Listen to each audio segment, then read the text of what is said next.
மணிமேகலாக்கா வந்து பார்த்திங்கன்னா குக்கு தூக்க மலை விட்டு வெளியே போயிடுச்சு அப்படின்னு சொல்லி நம்ம நேற்று ஒரு வீடியோ போட்டிருப்போம். அதுக்கப்புறம் என்ன தகவல் வந்திருக்குன்னா, இவங்க வந்து பிரியங்காக்கா வந்து மணிமேகலாக்கா மட்டும் வெளியே போகல, இவங்களால நிறைய பேர் வெளியே போயிருக்காங்களாமா. பாவனா இன்னும் 2-3 பேர் வெளியே போயிருக்காங்களாமா குக்கு தூக்க மலையில். அதுக்கப்புறம் வந்து பார்த்திங்கன்னா பிக் பாஸில் அவங்க வந்து என்ன சொல்லியிருக்காங்கன்னா, பிரியங்கா வந்ததுலேருந்து எங்களால் சரியாக பர்ஃபார்மன்ஸ் பண்ண முடியல. பிரியங்கா வந்து பார்த்திங்கன்னா எங்களெலாம் டார்ச்சர் பண்ணுது, ஆங்கரிங் பண்ணவில்லை, எங்கள் வேலையை பார்க்க விட மாட்டேங்குது அப்படின்னு சொல்லி வந்து பார்த்திங்கன்னா நிறைய கம்ப்ளைண்ட் பண்ணியிருக்காங்க. அதுக்கப்புறம் அவங்க எல்லாருமே அட்ஜஸ்ட் பண்ணிட்டு போக சொல்லியிருந்திருக்காங்க இவங்கள. அவங்க முடியாதுன்னு சொல்லி வெளியே போயிட்டாங்க. இதே மாதிரி தான் மணிமேகலாக்காவும் போயிருக்கு, அட்ஜஸ்ட் பண்ண முடியாமல்.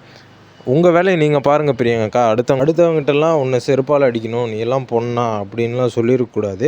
அடுத்தவங்கள அசிங்கப்படுத்தவே கூடாது பப்ளிக் பிளேஸில். அதுவும் சோஷியல் மீடியாவில் வந்து பார்த்திங்கன்னா ஒரு டெலிகேஸ் ஆகிற இதில் போய் இப்படிலாம் அசிங்கப்படுத்தக்கூடாது.